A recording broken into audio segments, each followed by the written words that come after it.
Over the last 10 years, 75% of all dogs stolen in the UK are stolen by a category of dog thief that we know as the Opportunists.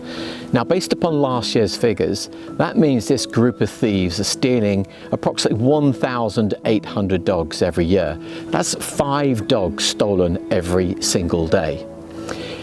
If you own a dog, this video may well be the most important video that you'll watch this year, because I'm going to be addressing the questions of who are opportunist dog thieves, how and where do they commit their offences, and more importantly, what you can do as a dog owner to protect yourself from this type of thief. I'm Colin Butcher, the Pet Detective, and you're watching Pet Detective TV.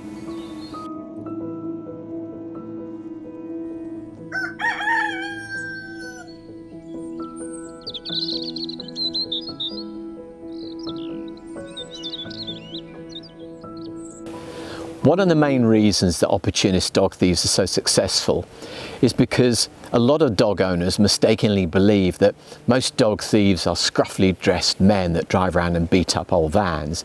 And this is an image that is often reinforced by misleading social media posts. What you're seeing here is an image of a woman carrying a Maltese Terrier. Now, she's just found that dog in an affluent area of London. But instead of trying to trace the owner, she gets onto a bus and travels 10 miles across the city, making no effort whatsoever to find out who owns that dog. The next image is of 2 Iranian women, and a short while after this image was taken, the 2 women stole a dog from outside a bank, and on this occasion they travelled 15 miles across central London and again made no effort whatsoever to trace the owner of the dog. The image you're seeing now is a dog called Millie. Millie is a little pug, 12 months old, and she was stolen from her owner's car by 2 teenage boys. And the final image, this is of a dog called Buddy, a 4-month-old golden retriever puppy. Buddy got out of his back garden and ended up the front of his property, where he was seen by a woman who was waiting to pick up a friend at Watford railway station. On seeing Buddy, she jumped out of her car, grabbed him and bundled him back into the car, and then when her friend arrived, she took Buddy right the way across the other side of Watford and again made no effort whatsoever to trace the owner of the dog. The reason I'm showing these images to you is so that you understand that opportunist dog thieves come in all shapes and sizes, all age groups and all genders, which makes them very, very difficult to spot. They blend in. So instead, what you have to do is to understand where they commit their offences and adjust your behaviour accordingly. Opportunist dog thieves come in 2 subcategories. There's the chancers that are always quick to exploit someone else's misfortune. They commit offences of theft by finding. And then there's the petty criminals that are always looking for something to steal. One day it might well be an insecure bike. The next day it might be a mobile phone that's left on a car seat. And then on a separate occasion, they may steal a dog. Now, unfortunately, I've dealt with a lot of chancers over the last 10 years, and I nearly always catch them. And when I do catch up with them and recover the dogs that they've taken, they pretty much always say the same thing, that they were always going to go and do something but had not got round to it. But the law is very, very clear when it comes to people who find a dog. And what it states is this, is that if a person comes into possession of property innocently, and property includes a dog, if they fail to take reasonable steps to trace the owner of that property, they may well commit an offence of theft. And in 2018, the Supreme Court ruled that reasonable steps should be taken from the perspective of what a decent and honest person would do. Now, these chancers often steal dogs that are running free on country walks or have got out of gardens. So really the only way to ensure that your dog is not stolen by a chancer is to increase the level of supervision of your dog, especially when you're out walking. And I've released another video that covers some very, very good tips on how you can protect yourself during a country walk.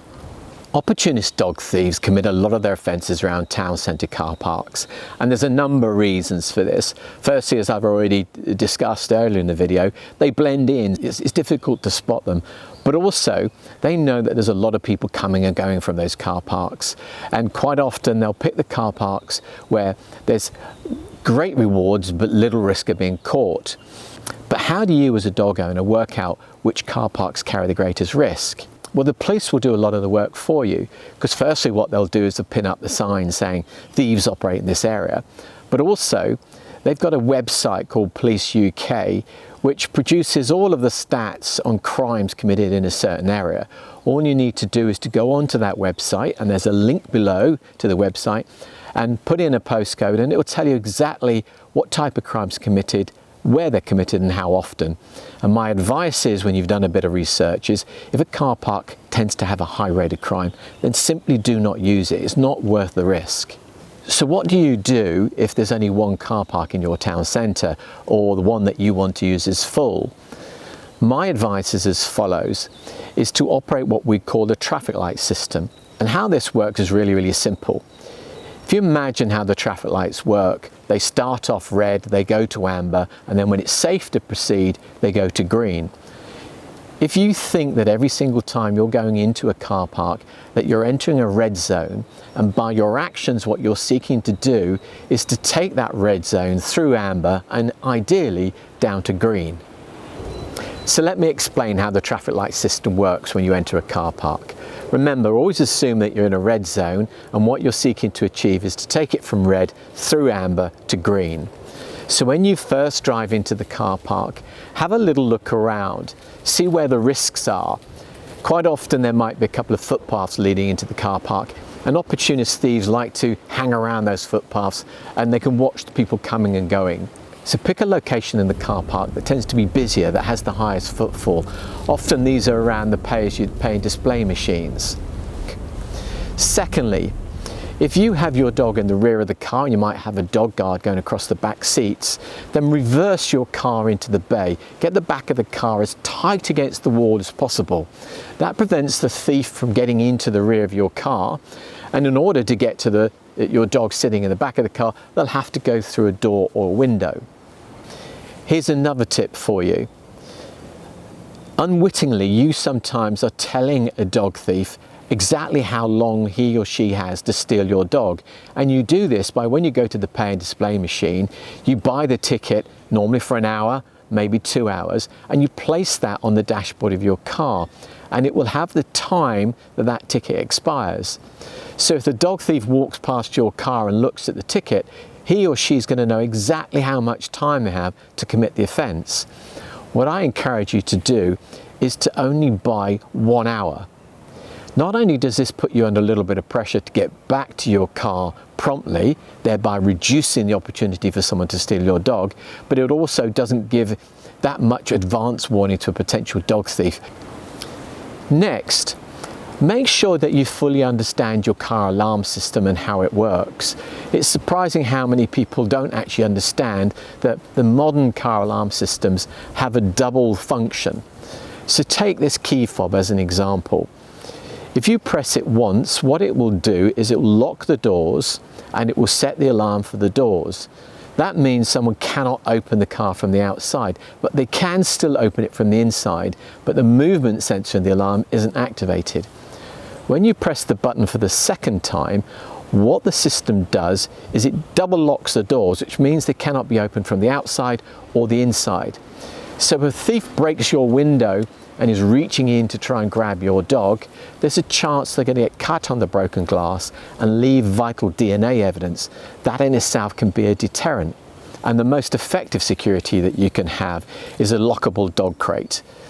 These come in all shapes and sizes, different costs, but essentially what they're doing is they're giving another line of security for your dog's safety. What I encourage you to think about when you're making your decision whether a dog crate or a dog guard is the right thing for you is look at the situation through the eyes of the thief. Remember, these are petty criminals, so all they're doing is looking to see what they can steal with the minimum of risk and the greatest reward. They have no idea what type of dog's on your seat. They've got no idea its age, its gender. To them, it's just an opportunity of making quick cash.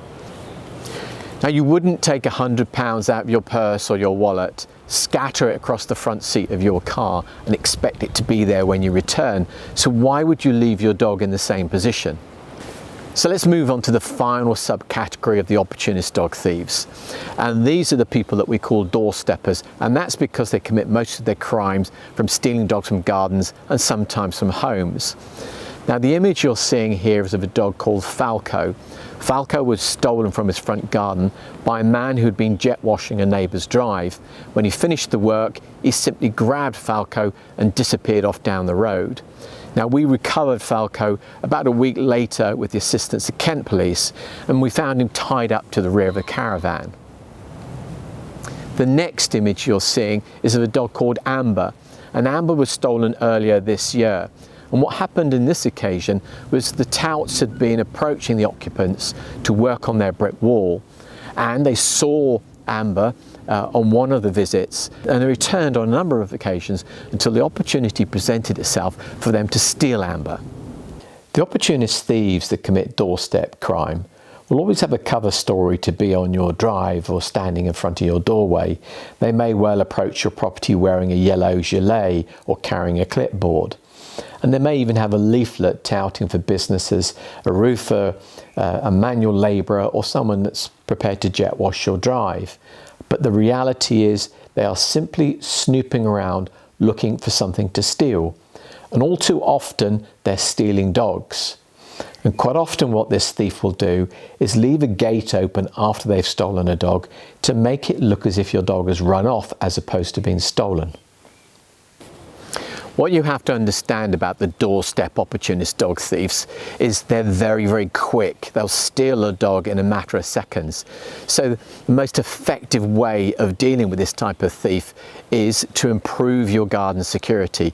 And you'll be able to see a separate video that's going to be released in a couple of weeks that covers the subject of improving home security and making it a safer area for your dog. So on a final note from me, what I'd like to say is that all the dogs that you've seen in this video were recovered. Some of the offenders were prosecuted, but the one thing that all of those owners had in common was they went through a pretty wretched time whilst their dogs were missing. So I urge you to watch the other videos in this series. Please take on board my tips. And if nothing else, just think about improving the security and keeping your dog safe. If you like what you're seeing, please hit like below, add comments if you want to, and don't forget to subscribe to my channel. I'm Colin Butcher, the Pet Detective, and you've been watching Pet Detective TV.